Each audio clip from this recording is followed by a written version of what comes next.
Nesse vídeo aqui eu vou trazer para você o melhor fundo imobiliário de cada principal segmento da Bolsa de Valores. Vem comigo. Salve, salve, investidor, como é que você está? E eu criei um vídeo trazendo o tier list das melhores empresas da Bolsa de Valores de cada setor. E aí me pediram, faça isso também com fundos imobiliários. E eu separei aqui apenas um fundo imobiliário para cada um dos principais segmentos do setor de tijolo. Tijolo. Não vou pegar nada aqui de papel, que é outra história. São fundos de crédito.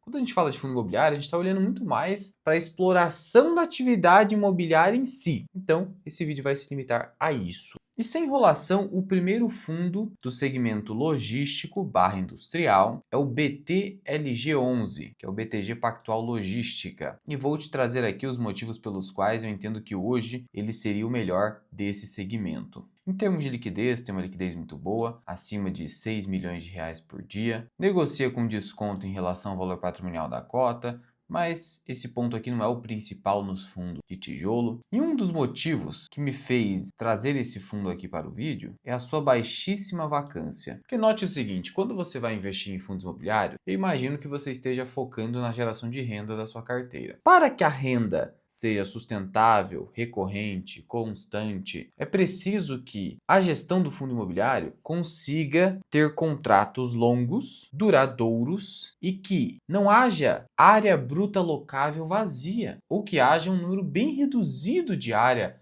vazia, que é o que a gente chama de taxa de vacância física. E qual é a taxa de vacância física atual do BTLG11? Atualmente, você nota o seguinte, que essa vacância está em 1%, muito baixinha, pouca coisa. A menor vacância nesse segmento. A HGLG está maior. Poucos conseguem uma vacância tão baixa assim, por um longo período. E outro detalhe que a gente tem que olhar aqui é o seguinte, me diz uma coisa, qual é o nível de alavancagem financeira do fundo? Porque isso aqui também é muito importante. Porque se um fundo estiver com uma dívida muito alta, ele não vai conseguir pagar bons rendimentos ou ele vai precisar reduzir o tamanho do fundo para saldar dívida. É algo que o pessoal está com medo no XPML11 atualmente. Beleza, qual que é o nível de alavancagem, de endividamento do BTLG? E essa alavancagem é de menos de 3% do patrimônio líquido do fundo. É uma alavancagem muito baixa. Isso favorece uma renda maior. E aí você vai notar que a dívida baseada em CRIs é uma dívida relativamente barata, porque está indexada ao IPCA. IPCA, IPCA e IPCA. E a gente tem um IPCA cada vez menor por conta da taxa Selic em 15%. Então o fundo que indexou a sua dívida em CDI se ferrou. Já o BTLG foi esperto, indexou tudo em IPCA, fez uma boa escolha na emissão da dívida. E a alavancagem está baixa. Não à toa que você vai notar o seguinte, que a despesa financeira do fundo no mês de maio, foi de 1 milhão, no mês de junho também um pouco mais de 1 milhão, só que é pouca coisa. Você vai olhar para fundos menores, estão pagando mais despesa financeira, por consequência você tem um dividend yield maior. E aí quando a gente olha aqui para a evolução do rendimento nesse fundo, é crescente, tá vendo? É isso que a gente busca, crescimento, senão também a inflação vai comer nosso rendimento. Pagou 9,27 no ano passado, e esse ano quanto que vai pagar? Vem pagando aí 78 centavos desde fevereiro por cota. Sendo assim, dá para esperar 9,40 por cota nesse ano, dá para esperar 9,40 nos preços atuais de 98,40, a gente está falando de 9,5 de yield. Está bom, até porque a gente está falando de um segmento que não vai pagar um dividendo absurdo como papel. Então você tem liquidez, rendimento crescente, um bom yield, baixa alavancagem financeira e baixa taxa de vacância. Por isso o BTLG11 para mim hoje seria o topo da lista no segmento logístico. O segundo fundo aí está em outro segmento, que é o de renda urbana. Ele é o Pátria Renda Urbana, o HGRU11. É que hoje, tudo que era da Credit Suisse passou a ser da Pátria. Tá comprando tudo a Pátria, né? E o que acontece? De novo, a priorização da baixa vacância. Olha que vacância baixinha. Sempre bom conferir no último relatório gerencial, não só olhar nos sites que consolidam essas informações. E aqui, olha o detalhe, tanto vacância física quanto financeira, abaixo de 1%, com 103 imóveis, mais de 20 locatários, é um fundo então diversificado em locatários e imóveis, com baixíssima taxa de vacância. A alavancagem financeira também baixa, 6% de alavancagem financeira. E o que acontece? Luan, qual seria um nível de alavancagem preocupante? Preocupante seria acima de 15%. Na verdade, a CVM admite até 40%. Imagina só, 40% do patrimônio líquido do fundo ser dívida. Então, se eu tenho um patrimônio de 1 bilhão, eu poderia ter 400 milhões de dívida. Aí é demais. Esse é o máximo. Esse é o máximo. Mas é claro que, se isso acontecer, que rendimento vai sobrar para o seu bolso? Aqui é 6%, até 10%. Está bem tranquilo. Na verdade, até 15%. É tolerável. Depende muito do fundo, da qualidade dele. Passou de 15, aí a coisa fica difícil. E não só o nível de alavancagem por si só. Qual é o indexador da dívida principal e qual é o prazo de pagamento? De novo, XPML11. O prazo de pagamento de uma alavancagem de 10%, que poderia ser considerada até ok, só que o prazo de pagamento é muito curto, dezembro desse ano. Então, o prazo de pagamento é um problema. Então, não é só o tamanho da alavancagem. É importante olhar isso. E aqui no caso do HGRU, a alavancagem é 6% agora, depois 5,6%, 5%. Então, tem uma perspectiva de queda. Tem um prazo longo aqui de pagamento. É mais tranquilo. E bastante IPCA, né? Tem aqui um CRI CDI, mas tem bastante IPCA aqui no meio. E deve ser assim, porque ficar muito exposto a CDI no Brasil, olha, não é uma boa ideia. E olha só como a alavancagem muda a coisa. Esse aqui é um fundo que detém uma receita menor que a do BTLG. Por exemplo, em junho, teve uma receita de locação de 22 milhões, mais outras receitas aqui, não vou considerar extraordinário,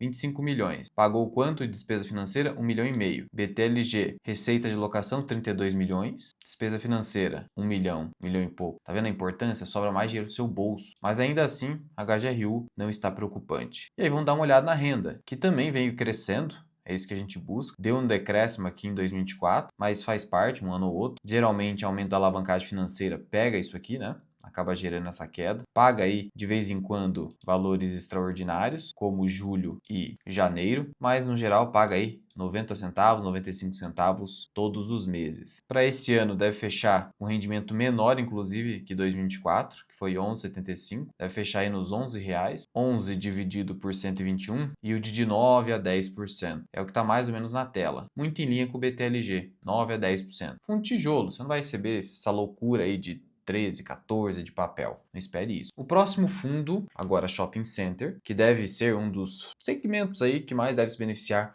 de uma queda da taxa de juros. A gente não sabe quando isso vai acontecer. O HGBS 11 é um dos fundos mais antigos, tem um histórico de consistência de resultados. Então, se a gente pega um histórico de consistência das operações, esse já é um bom sinal. Qual que é a vacância dele? Olha, a vacância dele não é a melhor de todas. Se você olhar só por aqui, aparece 4,80, mas sempre confere, importante isso. E realmente está ali, né? Em 4, alguma coisa. A vacância média do setor de shoppings é 5%. Então, abaixo de 5 já é uma boa vacância. Tem um outro fundo que está com uma vacância ainda menor, que é o Genial Malls, que agora também é da Pátria. Só que como teve essa troca recente de gestão, preferi não colocar ele aqui nessa lista. E ele também está com uma alavancagem financeira até menor que o HGBS. Só que o HGBS tem um histórico muito consistente de operações, muito longo. A alavancagem dele já é mais alta que a dos demais ali, 11,4%. Mas como eu disse, até 15 é tolerável, desde que o prazo de pagamento seja sustentável. Aqui você tem mais IPCA, tem um CDI aqui que é ruim, mas faz parte, né? Não dá para ser perfeito, exceto o BTLG, que foi tudo IPCA. O cronograma aqui de pagamento para esse ano tá tranquilo, nada muito preocupante. Vai crescendo ao longo do tempo, você pode notar aqui. Então, esse aqui é um problema. Até por isso que você vai notar que ele negocia com um desconto alto, mais alto que os outros fundos que a gente viu. Acaba gastando mais com despesa financeira, né? Batendo aí 3 milhões. Então, aqui é um fundo que é muito bom, mas a despesa financeira nesse momento está consumindo uma parcela relevante de caixa, de tal modo que o rendimento tende a ser menor. Como é que está a evolução do rendimento aqui no HGBS nesse momento? Evoluiu bastante desde a pandemia, claro. Bateu R$ 2 aqui. Claro, teve desdobramento, era R$ 20, beleza. Agora, pagou 1,11 até agosto. Está pagando agora 15 centavos por cota. Sendo assim, espere aí no máximo 1,90 por cota nesse ano. Vai ser menor do que 2024, provavelmente, por conta dessa alavancagem. Ainda assim, 1,90 dá mais de 10% de dividend yield na cotação atual. Tá tudo certo. Então veja, a gente está buscando aqui 10% no HGRU, no HGBS, no BTLG. E por fim, sim, lajes corporativas, mas é o único hoje que eu vejo com potencial de fato, que é o FATN11, o Athena 1, com o maior yield de todos, por ser relativamente fora do radar. E por quê? Vamos lá. Primeiro que escritórios, lajes, estão mais descontados pela alta vacância. Só que esse aqui, a vacância está quase zero. Que, Luan? Quase zero? Quase zero. O que acontece? Tem uma liquidez ok, 2 milhões por dia, vacância está bem baixa, aí você vai lá e confere. E quando você dá uma olhada aqui na vacância do fundo, você vê que está muito baixa. Ó, no total aqui, quase nada, tá vago, quase nada. Esse aqui é um imóvel mais novo, ele tem um portfólio mais pulverizado, conceito plug and play. Fiz um vídeo mais específico para os membros da comunidade Formação Mira Invest, detalhando esse fundo, mas o fato é, baixa vacância no setor de lajes, mostrando diferencial competitivo. E a alavancagem financeira? Hoje, 11,47. Seria o mais alavancado de todos, até porque a estratégia dele exige um certo nível de alavancagem, mas ainda assim, nada muito preocupante. Tem 2 CRIs aqui, os 2 são IPCA, tranquilo que o IPCA caindo isso facilita. É um fundo menor, tá vendo aqui a receita de locação? Quase 4 milhões. Rendimento do mês, 80 centavos por cota. Se simplesmente pagar 80 centavos por cota ou 9,60 por ano, você estaria falando de 9,60 em cima de uma cota hoje de 82,55. Ou seja, quase 12%. Só que a tendência é até pagar mais. Então, ó, hoje é a única opção interessante de fato no segmento de laje. A renda está crescendo. Veja que eu falei 9,60, mas pagou 10,20 no ano passado. E como eu falei, 9,60 é extremamente conservador, porque pagou aqui, ó, 85 centavos no final do ano que vem, eventualmente pode pagar, mas 80 centavos já seria conservador, pensando em alavancagem e tudo mais, já seria uma renda interessante. Praticamente 12% nos preços atuais. Lembrando que esse vídeo não é nenhuma recomendação. E veja, esses altos níveis de desconto hoje nos fundos imobiliários decorrem do seguinte fator. O fator NTNB 2035, oferecendo taxa de IPCA mais 7,32, 12,5% de rendimento bruto. E aí você acaba exigindo um desconto ali, uma taxa de desconto muito alta nos fundos imobiliários e nas ações. Por isso esse elevado desconto. Ainda assim, os rendimentos pagos pelos fundos imobiliários são isentos de imposto de renda, ao passo que os juros que você recebe na NTNB, toda vez que cai na sua conta, tem imposto. Então é sempre importante fazer esse cálculo, e a diversificação te permite fazer isso, sendo que aqui paga de forma semestral e o fundo imobiliário paga de forma mensal, gerando mais fluxo de caixa, permitindo que você pegue esse dinheiro e ou gaste, o que não é recomendável, principalmente na fase de acumulação, ou pegue esses rendimentos e reinvista no fundo ou em outros fundos da sua carteira. Isso gera a bola de neve que você já conhece. E para acompanhar a evolução dos rendimentos da sua carteira de fundos imobiliários, a projeção de rendimentos para facilitar o seu planejamento e toda a parte de imposto de renda, eu acabo te indicando aqui o aplicativo da Grana Capital, que é indicado pela B3 e por meio dele você vai fazer a declaração do imposto de renda em menos de 5 minutos por meio do seu aplicativo de celular e também acompanhar o imposto de renda da sua carteira e ainda acompanhar a evolução dos rendimentos dos fundos imobiliários e das ações da sua carteira. Eu vou te mostrar aqui no aplicativo do meu celular. Aqui na tela do meu celular, eu vou aqui, ó. Primeiro que eu tenho o IR mensal, que eu vejo toda a parte de imposto de renda, tudo automatizado aqui, não precisa ficar se preocupando com isso. Tem a declaração em menos de 5 minutos. E agora eu vou aqui em carteira, eu vou em proventos, e aqui em proventos eu consigo ver o quanto eu já recebi no ano, quanto eu vou receber aqui em a receber. Eu clico aqui e vejo das ações. Ó, eu tenho juro 11 aqui, eu sei quanto que eu vou receber. Eu tenho aqui também, vou pegar o mês atual, o GARI 11, um quero.